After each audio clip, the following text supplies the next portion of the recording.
Bismillahirrahmanirrahim. Assalamualaikum warahmatullahi wabarakatuh. Waalaikumsalam. Rabbi shrah li sadri wa yassir li amri wahlul 'uqdatam min lisani yafqahu qawli.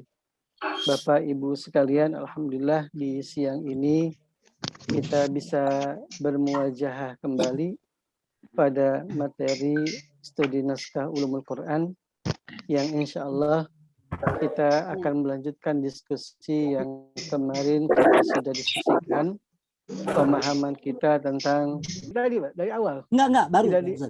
Baru saja. Oke, baik.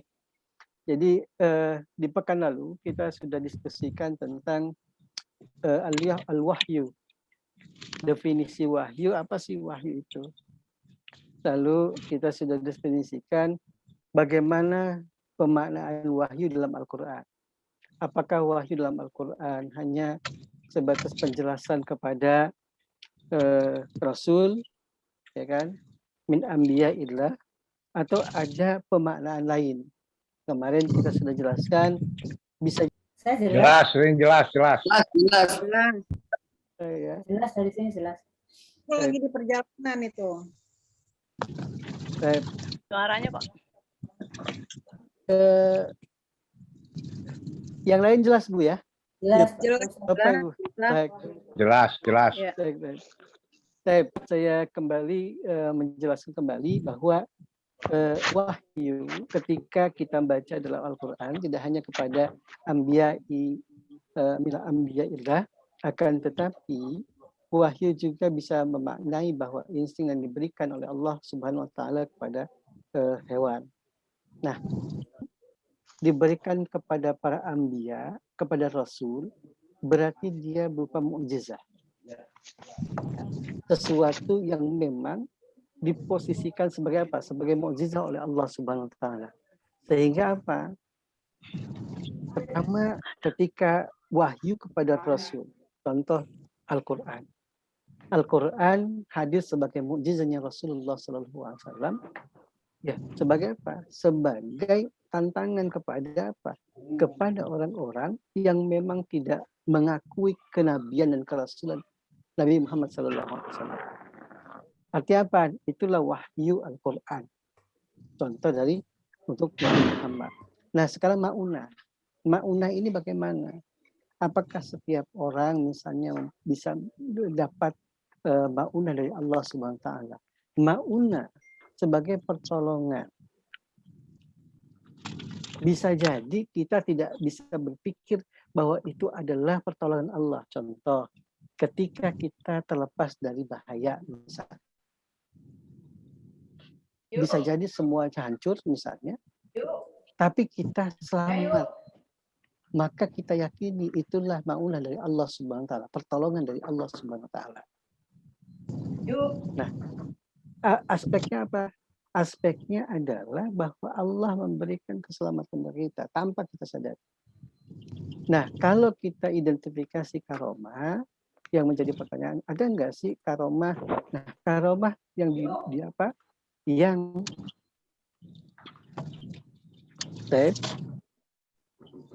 dimiliki misalnya atau yang diberikan oleh Allah Subhanahu wa taala kepada siapa? Kepada orang-orang misalnya yang memang as-salihun. Nah, itu memungkinkan. Kenapa? Artinya bisa jadi karamah itu hal yang luar biasa yang memang apa ya? Yang lahir ya. Yang lahir bisa jadi memang karunia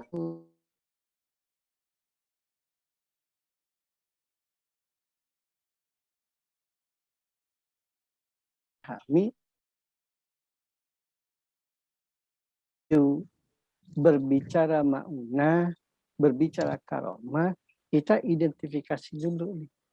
Kalau wahyunya kita hubungkan dengan anbiya, para nabi, maka itulah bisa kita identifikasi sebagai mukjizat. Nah, itu ya harus kita pahami terlebih dahulu. Nah, ma'unah siapapun bisa dapat. Artinya apa? Itulah pertolongan Allah Subhanahu wa taala. Nah, karomah ini artinya apa? Sebenarnya ma'unah ya diberikan oleh Allah Subhanahu wa taala. Diberikan oleh Allah Subhanahu wa taala bagaimana?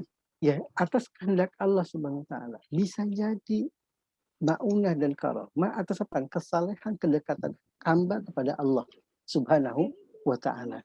Oleh karenanya setiap orang memungkinkan dengan apa? Mendapatkan apakah dia karamah, apakah dia maunah, itu tergantung bahwa kedekatan kita dengan Allah Subhanahu wa taala. Kalau dikatakan itu kejadian luar biasa, hal di luar kebiasaan misalnya, hal di luar nalar kita bisa jadi. Gitu. Nah, bahwa yang perlu kita pahami itulah satu, bisa jadi karomah dan makna adalah sesuatu yang diberikan Allah Subhanahu wa taala kepada seseorang. Bisa jadi berupa pertolongannya yang memungkinkan dimiliki oleh manusia. Nah, itu yang bisa saya jelaskan untuk Pak UU ya. Artinya kita mendiskusikan kemarin, kalau diskusi kemarin kita masuk misalnya apa tentang wahyu misalnya, apakah wahyu itu hanya misalnya al-i'lamul khafi as-sari al-khas biman yujahu ilaihi misalnya, atau dia kita maknai sebagai apaan? Kalamullah ta'ala al-munazzal ala nabi min anbiya misalnya, firman Allah yang diturunkan kepada nabi. Kalau kita identifikasi sebagai firman Allah yang diturunkan kepada para anbiya, maka itulah yang disebut kalau dikaitkan dengan Muhammad bahwa itulah mukjizah. Kapan mukjizah? Di mana mukjizah? Di Al-Qur'an. Kalau kita sebutkan wahyu, identifikasi kepada Al-Quran, misalnya kepada Nabi Muhammad, maka ya wahyu itu adalah mukjizat Nabi Muhammad. Namun demikian, kata-kata wahyu, auha misalnya, itu bisa jadi ketika kita baca dalam Al-Quran, bisa jadi identifikasi kemana? Ke ilham, naluri kepada binatang. Atau gerizah, gitu. Gerizah apaan? Ya gerizah ilham fitri yang dimiliki oleh manusia. Ketika misalnya kemarin kita jelaskan bagaimana Allah memberikan petunjuk ilham ya. Berupa apa? Untuk apa yang dilakukan terhadap Nabi Musa. Lalu bagaimana ketika Allah memberikan petunjuk wahyu misalnya dengan kata-kata apa namanya kata-kata petunjuk dalam apa kaitan dengan hewan misalnya, itu apa? Seperti ya lebah disuruh Allah buatlah tempat-tempat tinggalmu di pepohonan misalnya. Nah, itulah kata-kata wahyu yang dalam Al-Qur'an. Oleh karenanya ketika kita berbicara wahyu, maka kita harus memahami nih definisinya masing-masing. Mungkin itu yang bisa saya review terhadap kajian kemarin. Maka di siang ini sore kita akan mendiskusikan kaifiyatu wahyillah ila rusulihi.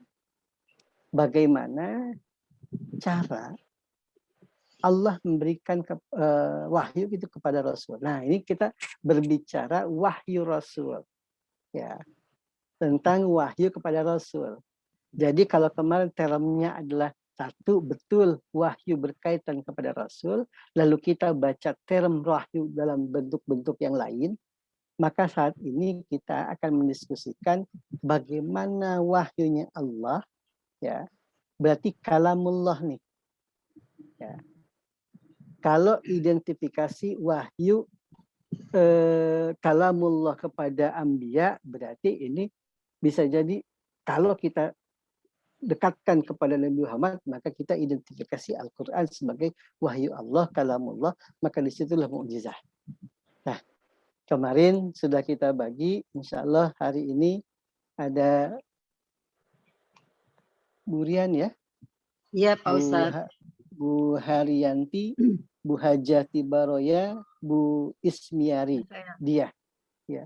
Saya mohon maaf jika ada kekeliruan nama karena saya ngambil dari absensi ya. sesi yang awal nih. Gitu. Silakan. Jadi seperti yang saya jelaskan tadi, kalau pekan lalu kita menjelaskan tentang definisi wahyu itu apa sih? Ya kan? Definisi wahyu itu apa? Lalu ketika kita pahami wahyu adalah sesuatu yang diberikan oleh Allah misalnya kepada anbiya, berarti wahyu itu adalah mukjizah bagi para anbiya. Namun dalam Al-Quran, penggunaan kata wahyu tidak hanya sebagai mukjizah, akan tetapi mempunyai makna yang sudah kita jelaskan kemarin. Nah, sekarang kita akan masuk kepada kalau memungkinkan boleh di mute ya speakernya Bapak Ibu.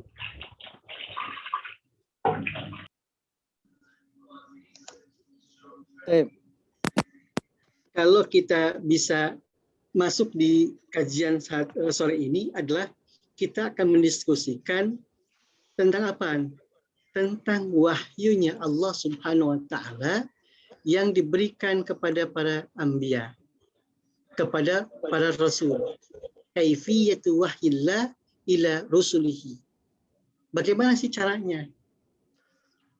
Nah, kalau kita membaca dalam surah Syura, wa ma kana li basyarin ayyukallimahu Allah illa wahyan aw min wara'i hijabin aw yursila rasulan.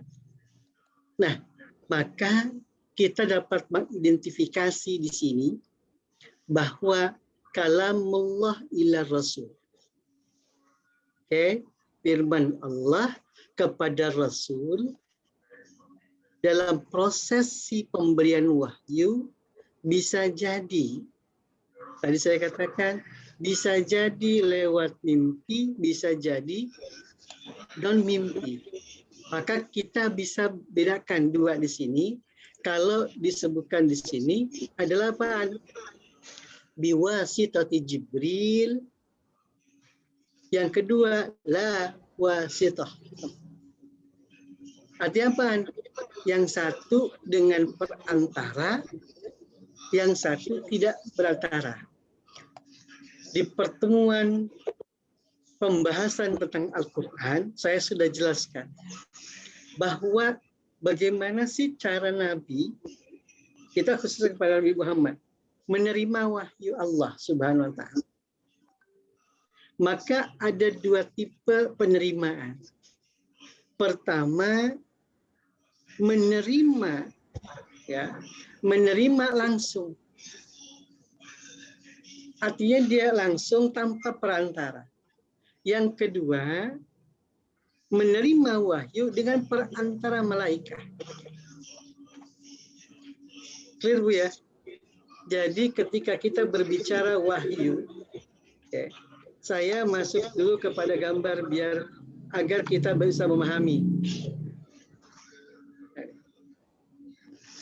Ini kan prosesi turunnya Al-Quran. Atau saya mulai dari sini.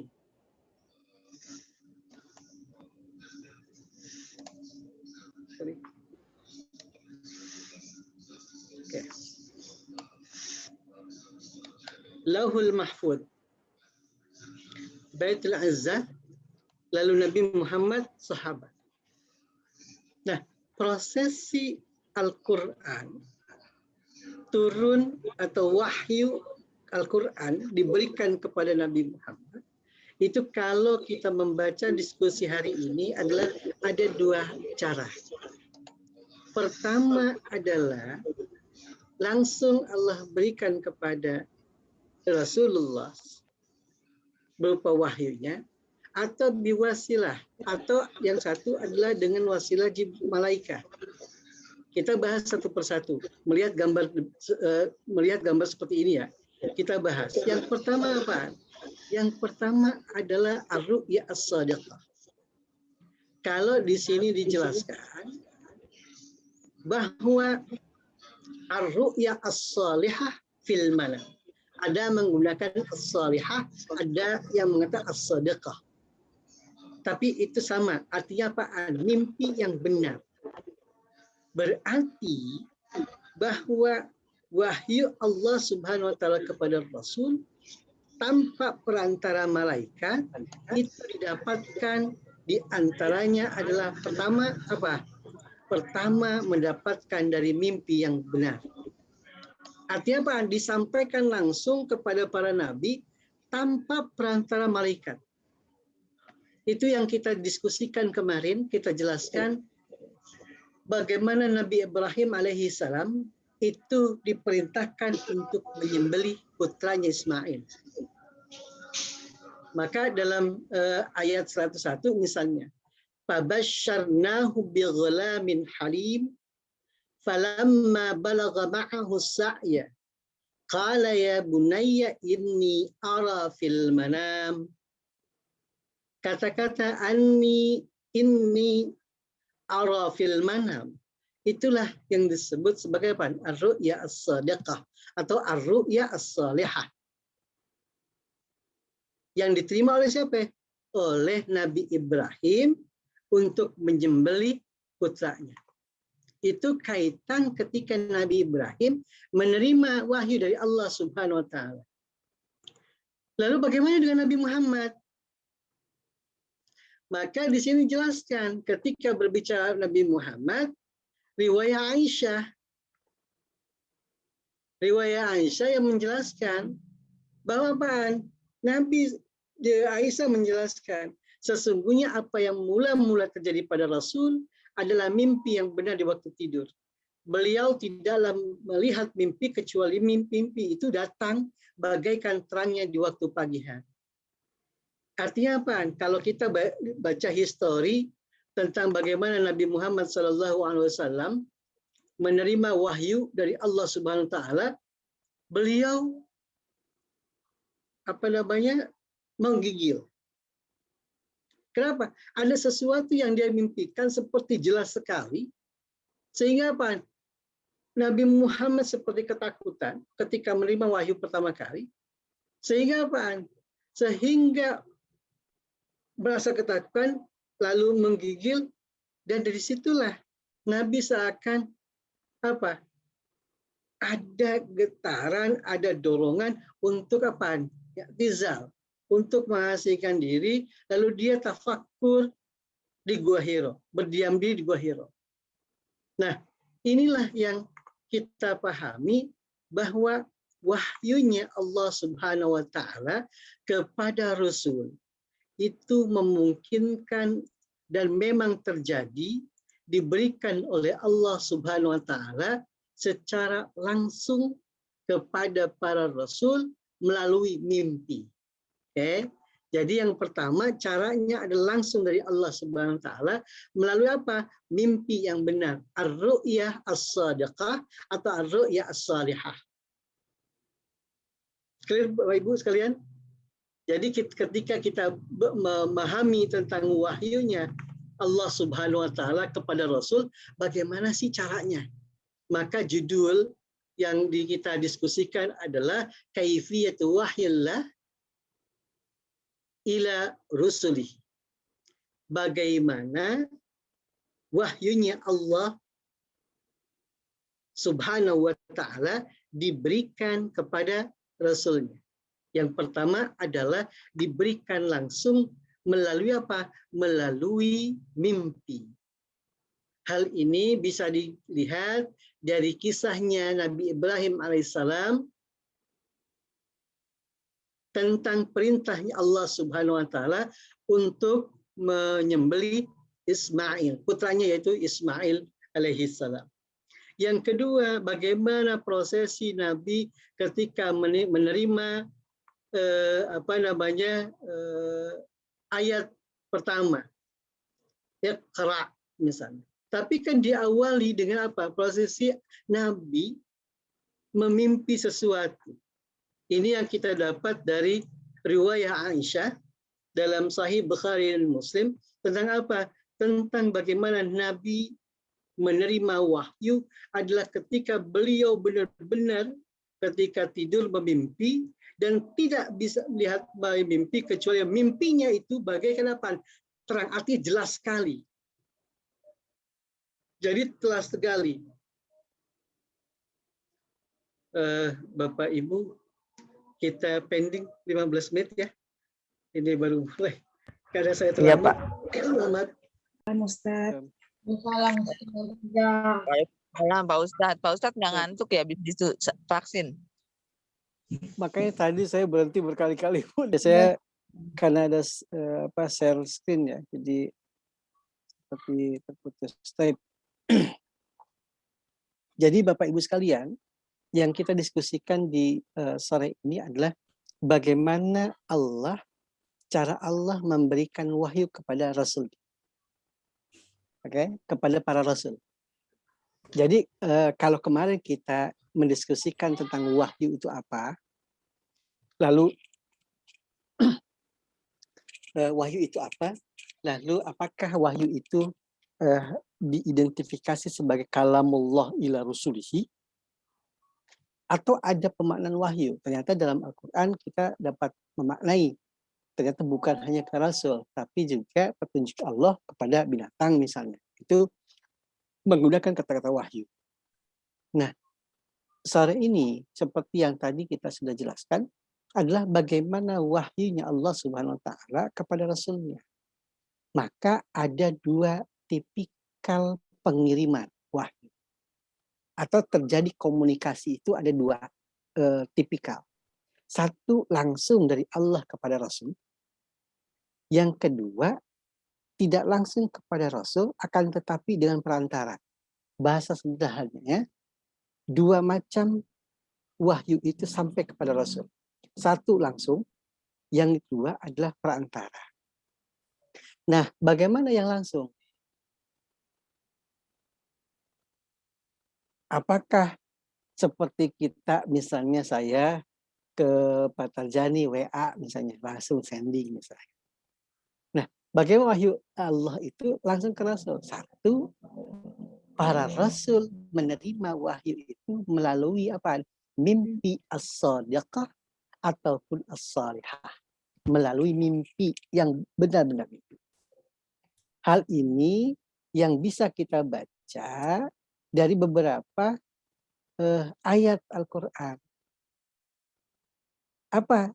Ya tadi yang saya jelaskan. Bagaimana Nabi Ibrahim menerima wahyu dari Allah Subhanahu wa Ta'ala. Langsung. Maka kata-katanya, inni ara fil manam. Ketika kata-kata inni ara fil manam, ya itulah Nabi Ibrahim memimpi. Anni al-bahuk. Kata Nabi Ibrahim ke Nabi Ismail. Putranya itu Ismail. Nah, Nabi Muhammad pun demikian. Seperti yang kita baca tadi dari riwayat Aisyah. Apa kata Sayyidina Aisyah? Dia katakan bahwa Nabi Muhammad SAW sesungguhnya apa yang mula-mula terjadi pada Rasul adalah mimpi. Jadi sebelum menerima wahyu dengan Iqra yang kata disuruh untuk baca ma'ana biqari kata Rasul, kata Nabi Muhammad. Sampai berkali-kali. Nah sebelum itu Nabi mimpi, selalu mimpi. Bahkan mimpinya sangat jelas. Maka pertanyaan tadi, apakah Nabi menerima mimpi? Mimpi. Nah, inilah yang memang Allah berikan wahyu apa? Wahyu Allah Subhanahu wa Ta'ala kepada Rasul pertama ada dengan mimpi yang langsung. Jadi secara langsung dari Allah kepada Rasulnya dengan langsung ini dua cara. Satu adalah melalui mimpi. Yang kedua, seperti yang kemarin dijelaskan, adalah apa? Min warai hijabin. Nah, kedua dari balik hijab. Balik hijab gimana sih maksudnya? Bahwa Allah Subhanahu wa Ta'ala betul memberikan wahyunya langsung. Akan tetapi Rasul tidak bisa melihat Allah Subhanahu wa Ta'ala secara langsung. Artinya ketika saya contohkan sedang menjelaskan ke Bapak Ibu sekalian, Bapak Ibu bisa mendengarkan suara saya dan bisa melihat. Nah, min wara'i hijabin, ya, ini langsung dari Allah Subhanahu wa taala kepada apa? Kepada Nabi. Bedanya saya tutup videonya. Nah,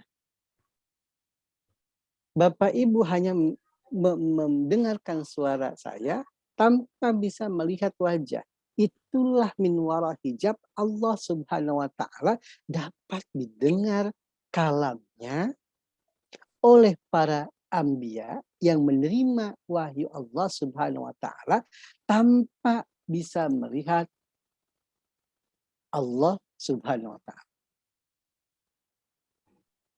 Nah, contohnya adalah ketika apaan?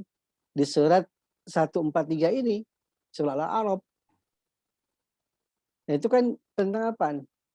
Nabi Musa datang munajat kepada kami, pada Allah, pada waktu yang telah kami tentukan. Dan Tuhan telah berfirman langsung kepadanya, ya Tuhanku, nampakkanlah diri engkau kepadaku, agar aku dapat melihat.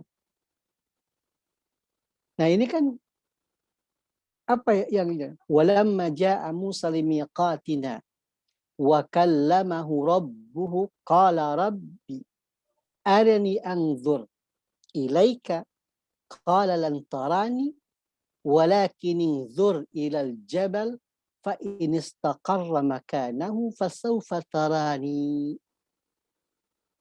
falamma tajalla rabbuhu lil jabali ja'alahu dakka wa kharra Musa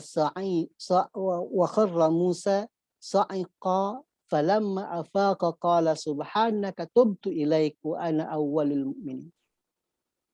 Ya Tuhanku, nampakkanlah diri engkau kepadaku agar aku dapat melihat kepada engkau. Tuhan berfirman, kamu sekali-kali tak sanggup melihatku. Tapi lihatlah ke bukit itu, maka jika ia tetap di tempatnya, sebagai sedia kala niscaya kamu dapat melihatku. Tak kala Tuhan menampakkan diri kepada gunung itu, dijadikan gunung itu hancur luluh dan Musa pun jatuh pingsan. Artinya apaan? Nah, inilah yang disebutkan wara'a hijabin, bahwa nabi dan rasul ketika menerima wahyu langsung dari Allah itu hanya mendengarkan, menerima kalamnya saja tanpa bisa melihat Allah Subhanahu wa taala.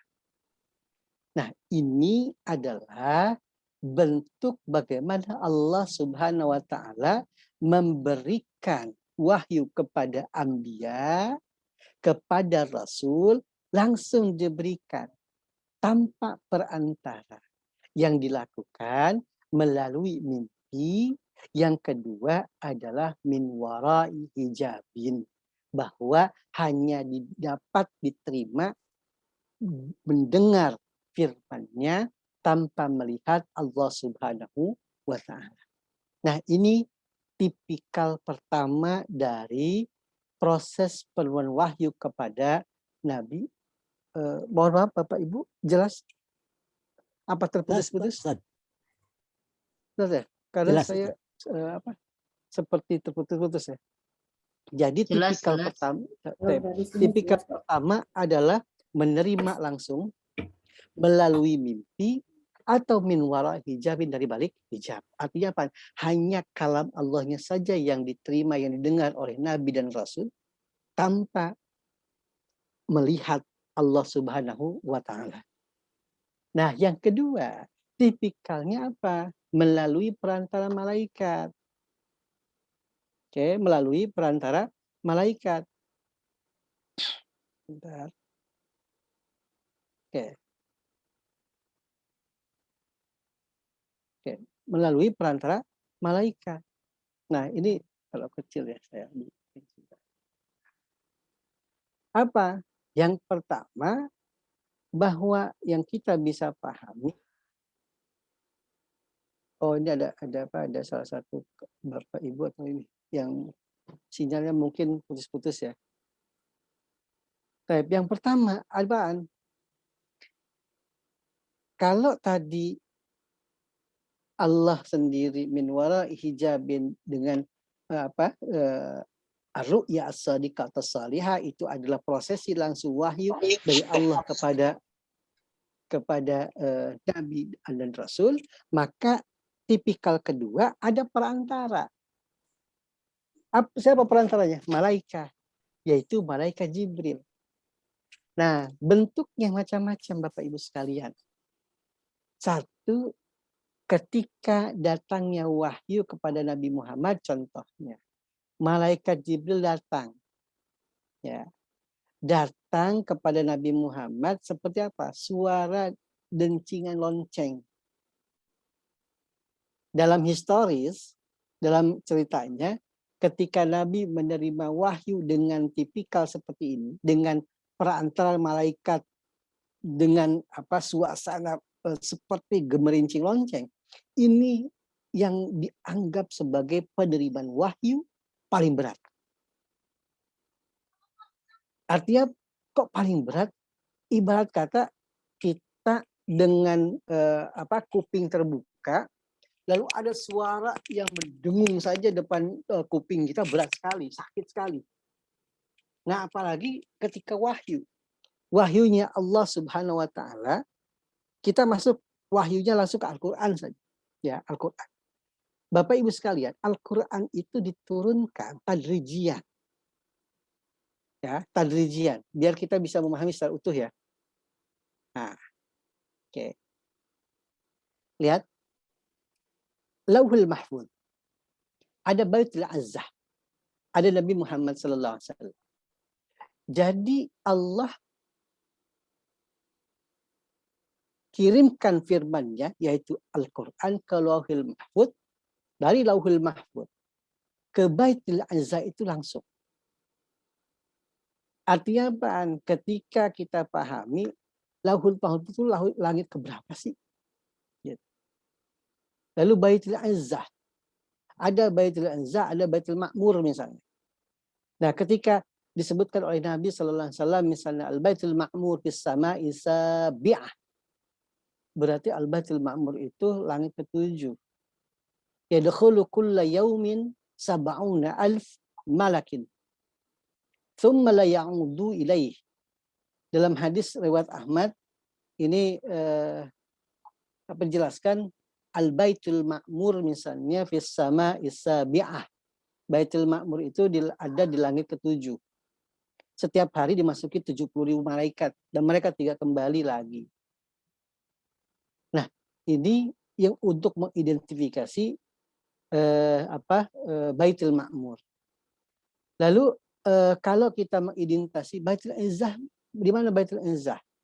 Kalau kita lihat misalnya di Hakim, fusilal Quran minal dzikri, ai Allahul Mahfuz.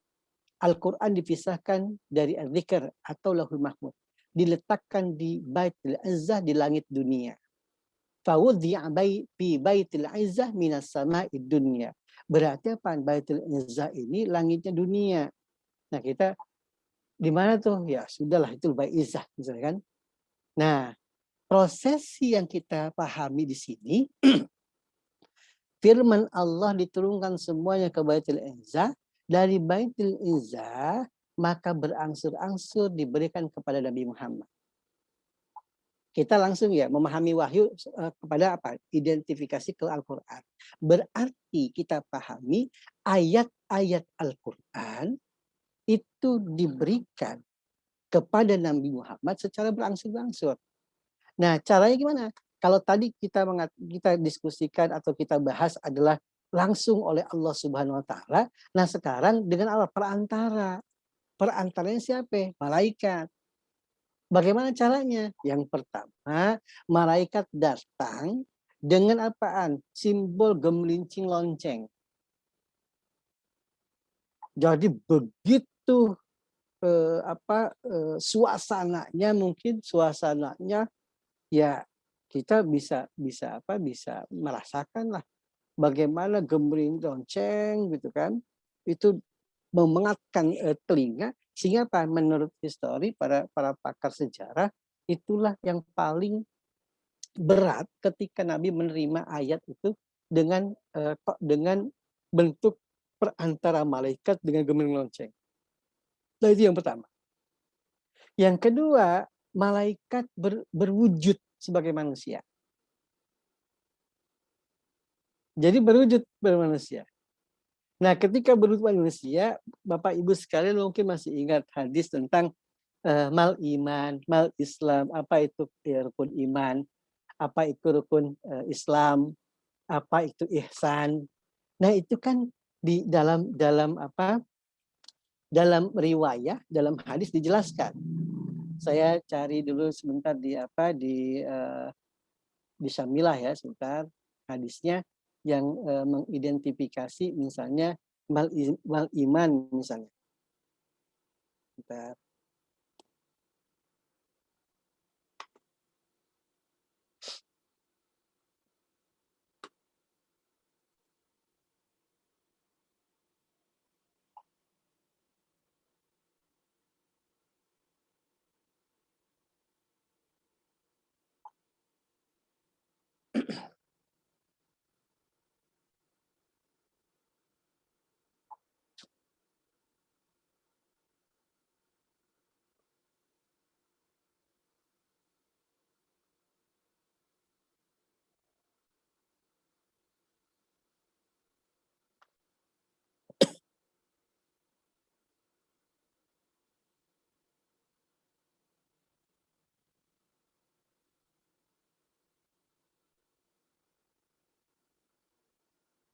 Eh,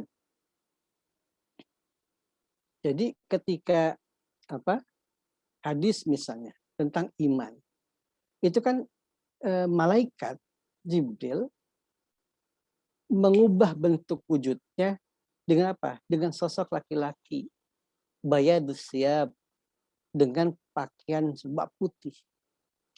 Lalu apaan? Di situ antara dengkul disatukan tuh kepada Nabi. Nah, inilah yang dijelaskan dari sini bahwa malaikat berwujud laki-laki lalu berbicara kepada Rasul. Nah, ini konsepsinya apaan? Ketika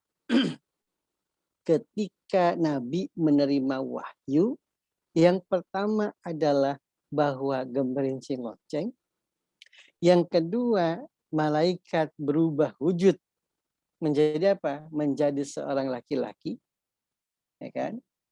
Yang ketiga bisa jadi apa? Malaikat membisikkan terhadap jiwa dan hati Nabi tanpa melihat. Nah, inilah prosesi ketika apaan? Ketika wahyu diterima oleh Nabi Muhammad SAW dengan perantara. Jadi kalau pertama saya sebutkan di sini misalnya malaikat membisikkan kepada hati dan jiwanya Nabi Muhammad, ini wahyu Allah Subhanahu wa taala. Maka apaan? Nabi menerima. Yang pertama. Yang kedua, malaikat berubah bentuk menjadi apa? Menjadi laki-laki. Lalu lantas mengajak berbicara. Nah, prosesi ini persis ketika malaikat Jibril merubah diri datang kepada Nabi ketika itu sedang berkumpul dengan sahabat, bayad siab. Ada laki-laki datang kepada Nabi dengan pakaian yang super putih. Putihnya itu putih sekali. Dalam redaksi hadisnya. Ini belum keluar.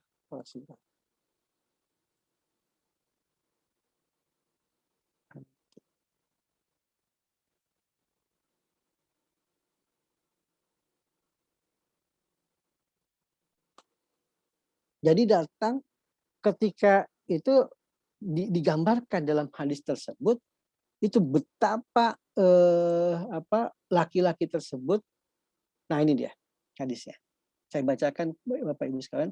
Hadatsana Abu Ammar Al-Husain bin Quraid Al-Khura'i qala akhbarana Waqi' an Kahmis bin Hasan an Abdullah bin Buraidah an Yahya bin Ya'mar qala awwalu man takallama fil qadar Ma'bad Al-Juhaini qala fa kharajtu ana wa Humaid bin Abdurrahman Al-Himsi Himyari hatta ataina Al-Madinah faqulna لو لقينا رجلا من أصحاب النبي صلى الله عليه وسلم فسألنا عما أحدث هؤلاء القوم.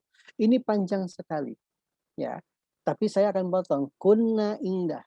Qala Umar bin Khattab. Ini dari Umar.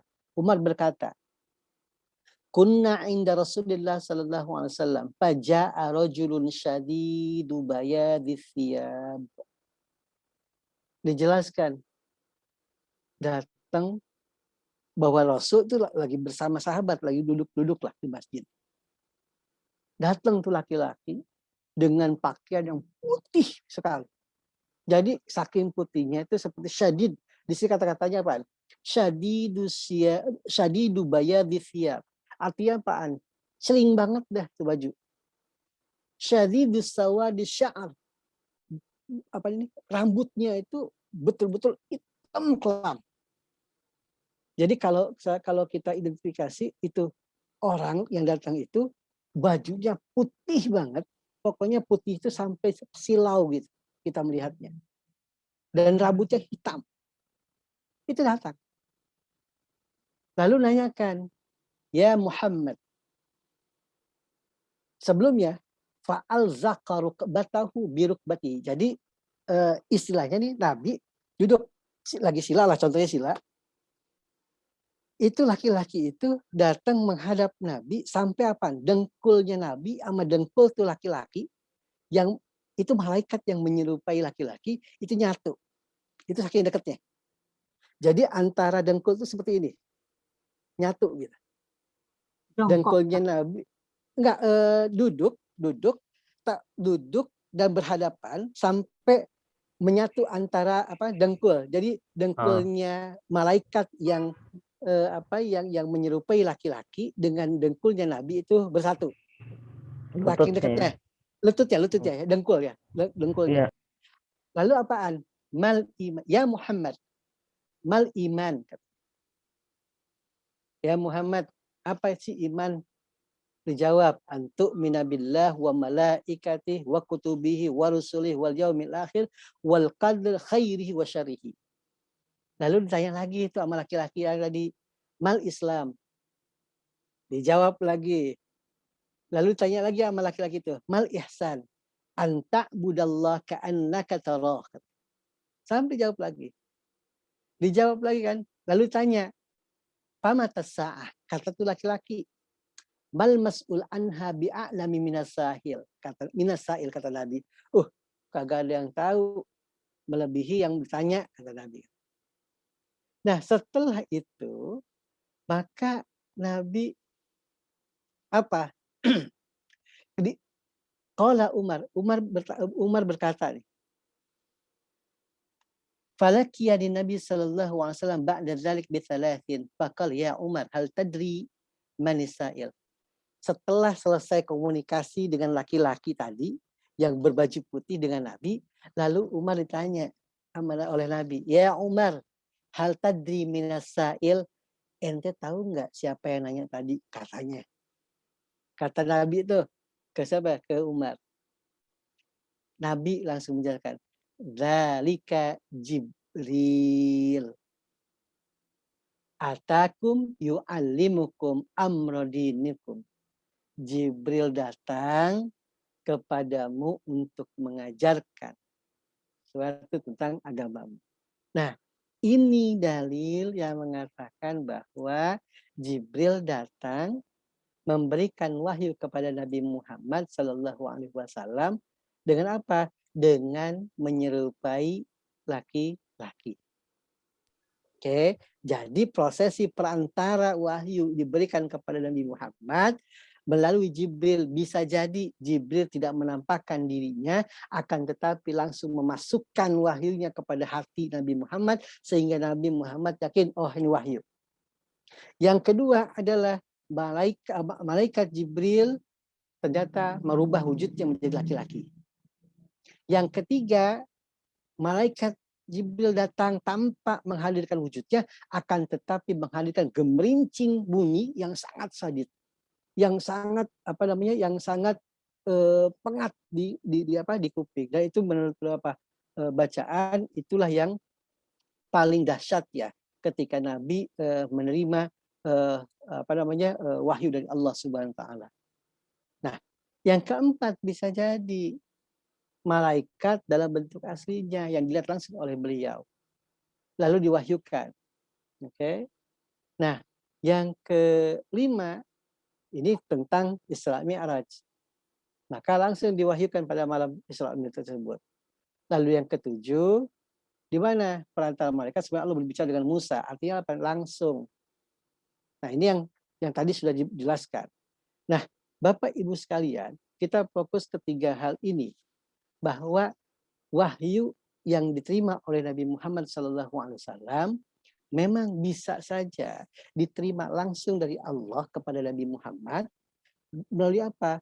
Melalui mimpi beliau dan komunikasi Allah Subhanahu wa taala kepada Nabi min warai hijabin, mendengar apa yang diberitakan oleh Allah, difirmankan oleh Allah namun tidak melihat wujudnya. Itu yang langsung diterima oleh Nabi. Yang kedua, biwasitati malaikat, yaitu Jibril. Dengan perantara wasilah. Siapa wasilahnya? Jibril.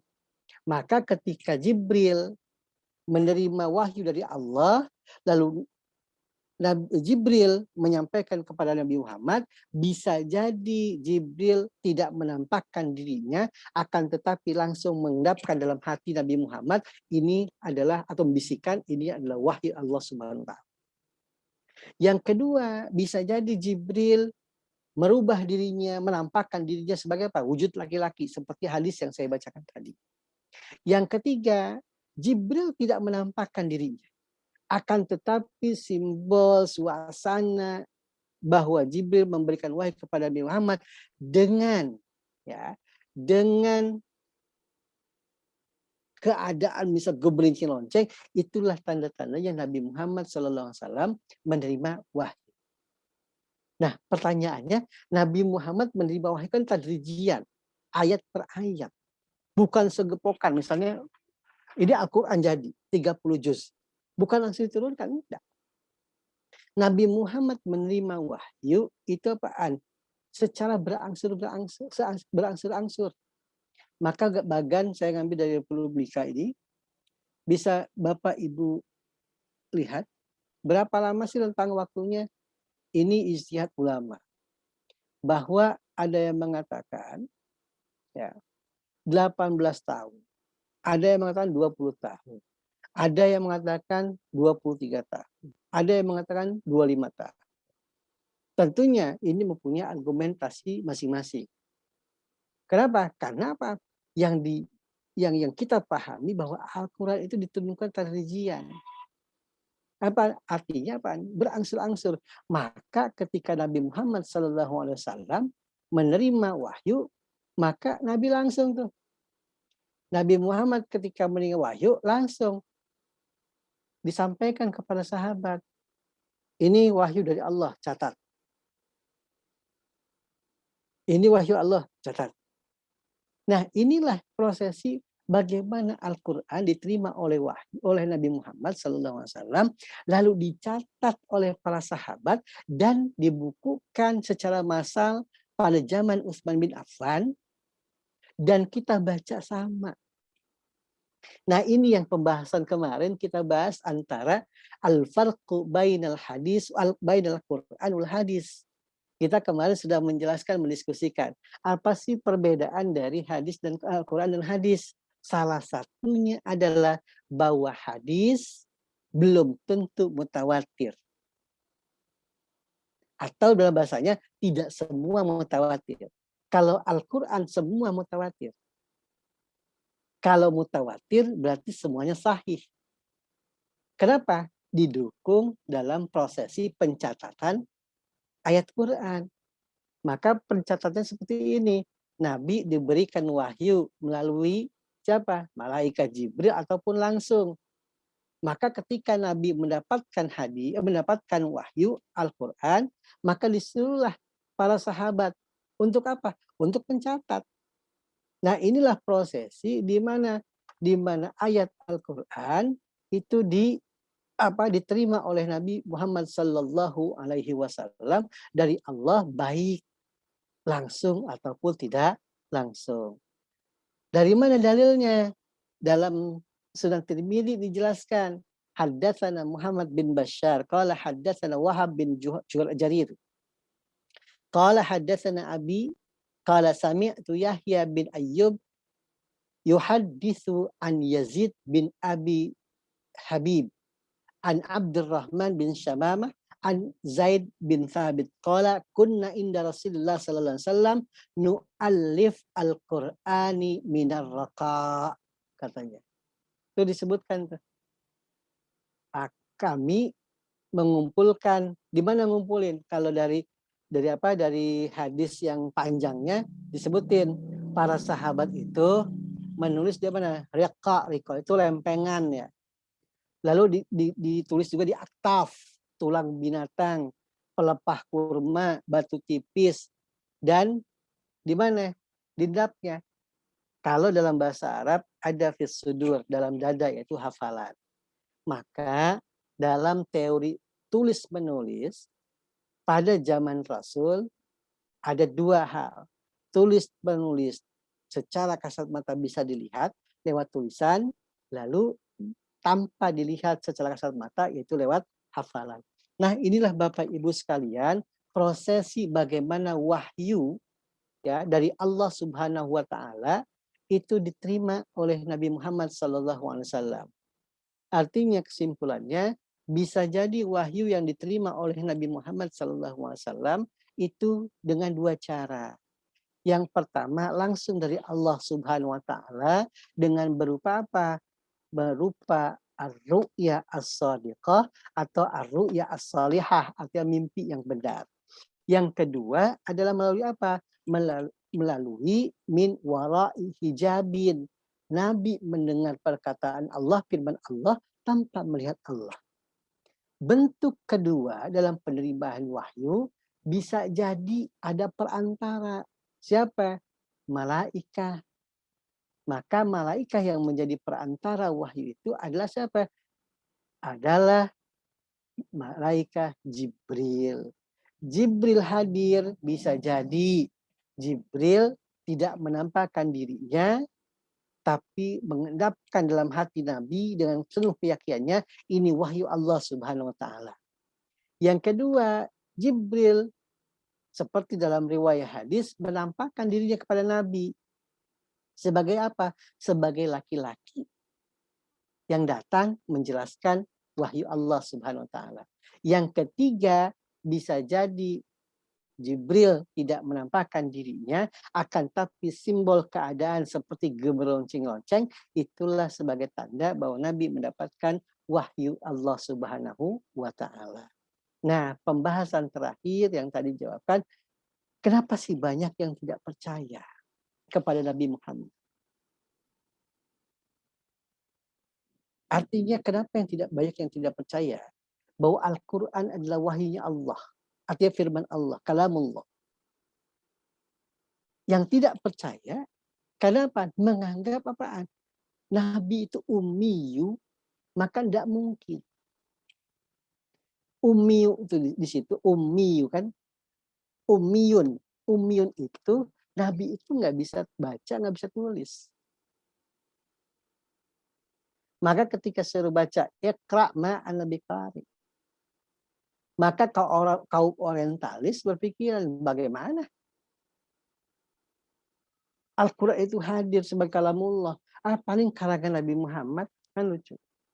Nah, inilah yang digugat oleh para orientalis. Kenapa? Karena ketidakberimanan kepada Allah dan Rasulnya. Nah, itu tidak perlu kita bahas panjang lebar ya, karena bukan bagian dari pembahasan kita. Tapi yang terpenting adalah bahwa prosesi penerimaan wahyu Al-Quran dari Allah kepada Nabi Muhammad bisa jadi menggunakan perantara, bisa jadi tidak menggunakan perantara. Artinya apaan? Allah bisa langsung memberikan kepada Nabi Muhammad SAW melalui mimpi atau suara yang bisa didengarkan oleh Nabi min wara'i hijabin, atau memang wahyu yang diberikan, dititipkan kepada malaikat lalu disampaikan kepada Nabi Muhammad SAW. Mungkin ini Bapak Ibu sekalian yang kita bahas ya tentang wahyu dari pertemuan kemarin.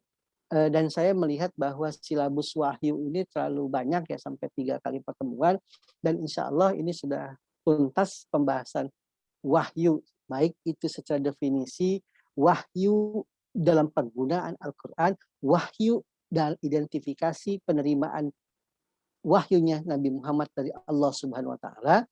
Maka insya Allah di pekan besok kita akan membahas, mendefinisikan Makki wal Madani, ya. Begitu Bu Titi, pengertian Terima kasih, Pak mutawatir. Ustadz. Baik, Terima kasih, sama-sama. Ustadz. Baik, sama-sama. Mungkin kita cukupkan terlebih dahulu ya, Bapak Ibu sekalian. Iya. Tep. Bapak Ibu sekalian. Terima kasih. Jadi insya Allah untuk pertemuan pekan depan kita masuk Makki wal Madani ya. Gitu. Jadi kita akan membahas tentang Makkiyah dan Madaniyah. Sekali lagi mohon maaf Bapak Ibu sekalian atas keterlambatan saya masuk di di Zoom di hari ini. Mudah-mudahan tidak mengurangi pemahaman Bapak Ibu sekalian. Dan terakhir kita tutup dengan kafaratul majlis. Subhanakallahumma wa bihamdik asyhadu an la ilaha illa anta